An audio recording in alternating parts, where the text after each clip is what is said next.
guys, welcome back to my channel. Thank you so much for clicking on this video. And before we get into it, let me get the intro out of the way. My name is Bianca. Here on my channel I share my weight loss, I do reviews, I do commentary, I do a little bit of this and a little bit of that. So if that sounds like something you're interested, stay tuned. So there is a lot of anime coming out, and you know, we got like Spy Family, we have Mob Psycho 100, we have Chainsaw Man. But there's also some anime that have came out that I never heard of, and so that's what we're going to talk about today. So what I'm going to do today is going to be a little bit different.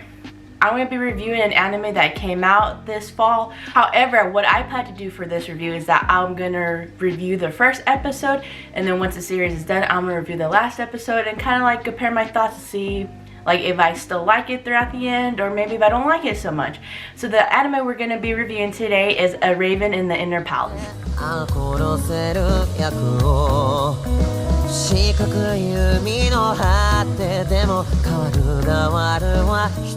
Before I get started into the review, I already did the intro, but I also want to say thank you guys so much for getting me to 600 subscribers. I know I haven't been consistent with my long form of videos, but I have been posting shorts daily, which I'm also gonna do a little video about, so y'all stay tuned for that. But yeah, thank you guys so much for getting me to 600. That's something, like, you know, that just really means a lot to me. And I know like 600 might not seem a lot to like other people, but to me that really is a lot. Like, there's 600 people out there who like what I have to say and like my content, and you know, there was enough for them to subscribe and stay. It means a lot just to know that, you know, besides like my family or my husband, that there are people who see my vision and just want to support me. So I think that's super cool, and thank you guys so much. I heard of this anime because the channel, the Anime Tea, and I'll link their channel down below, but they had recommended this anime, and I was like what the heck? Because you know, I was ready for Spy Family. I was ready for part 2, because you know, that was my jam. Like, I think that was everybody's jam. Like, you know, it's really blown up. So when I saw this, I was like, you know what, like, because the way she described it, she said it was like a little bit supernatural, a little bit of a love story. And as you guys saw in my last anime review, I love love. I love spooky things. I love supernatural stuff. So I was hoping, you know, going into this, like, I was like, okay, I'm digging the supernatural. I just hope it's not too scary. And it didn't end up being. So let's get into the review. Alright, and if you're new to my channel, this is how I do my reviews. I'm going to stick with the same format that I do when I review like the whole series. I'm going to give you guys a little breakdown, a little rundown. I'm going to tell you about what I didn't like and what I like. And this video is going to be a little bit short since I am just reviewing the first episode. So there's not going to be so much of what I didn't like and what I like, but mostly just a rundown and just like my thoughts about it in general. To give a little context, this anime is taking place like in the Chinese dynasty like era where there's an emperor and then he has an empress. But I did a little bit of research, not a lot, a little bit of research, because when I'm watching something, like, I kind of want to understand, like, okay, well, why is the system set up this way? In the Inner Palace, there's an emperor, of course, and then he'll have his empress, but also living like in the Inner Palace, because the Inner Palace is like houses everywhere. Like, it's a big old area with different houses, a bunch of people living in it. You have the empress. You have the Empress Dowager, which is the emperor's mother or the empress mother, and then underneath them they have imperial consorts, imperial concubines, and then concubines. And pretty much what all these women do is that they have a system within each other that keeps, like, you know, the Inner Palace running, but their main duties is to pretty much sleep with the emperor. Like, that is their job, to, you know, perform their nighttime duties and give birth to kids. However, in this anime though, for whatever reason, there is a Raven consort, and that the emperor doesn't sleep with her. She doesn't perform nighttime duties, and she has no contact with the emperor. We don't know why yet. So the anime starts off with this man that we see infiltrating the Chinese dynasty, and then there, sitting there, is the Empress Dowager. And please excuse me, I'm not going to mess up these names. I'm trying my best. I can't even English properly sometimes, so, you know, bear with me. And so he ended up pretty much, I guess from what we see, killing that empress, and then he takes over. And turns out this man's name is Xia Gaojun, and we find out that he was the child of the emperor and then one of the concubines there. So his mother was one of the concubines or consorts. I couldn't really decide which one it was. And pretty much he was taking back his throne.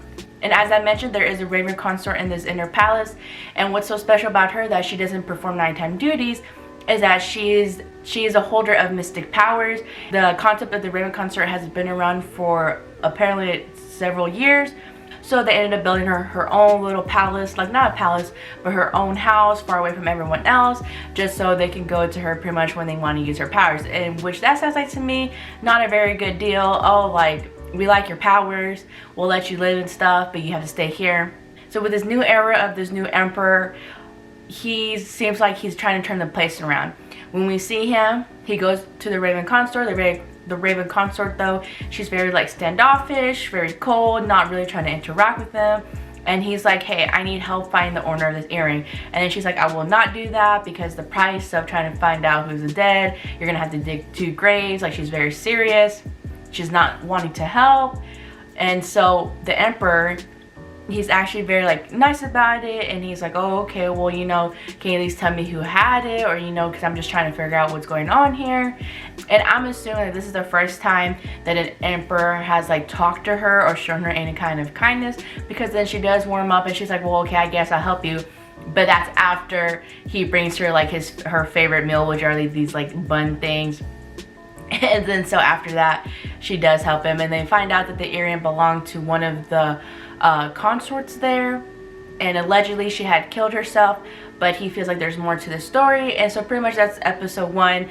Like I said, it's not really romancy yet.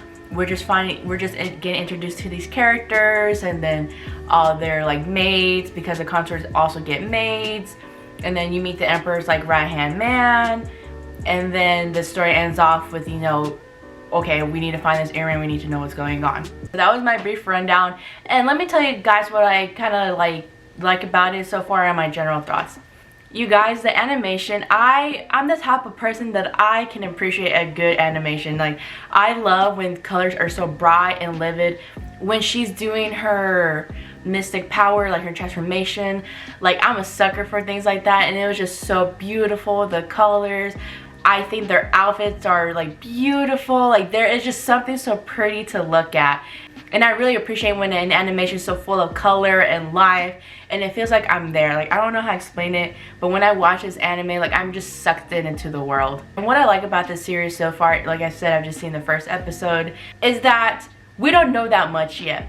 Like, the opening anime gives us a little bit of an explanation. At the very end of this episode, you see her with white hair, and apparently, like, she's not supposed to have this white hair. And so there's like a lot of like little bits and bobs here that, you know, hopefully like we'll find out later on in the anime. But I think it's just so cool how they lay out these little pieces, and I love how the main story is like this emperor who's taken over now, and he's trying to do better, he's trying to do things differently. Like, I love a underdog story. I'm not one to watch supernatural things on my own because I just get very scared.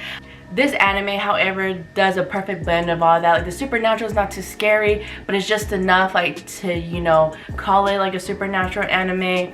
And we don't see any of the lovey-dovey stuff yet, but I'm also hoping like we're gonna see that, because I can already tell like this emperor falling for the Raven consort, because I mean, who wouldn't? Because she's gorgeous.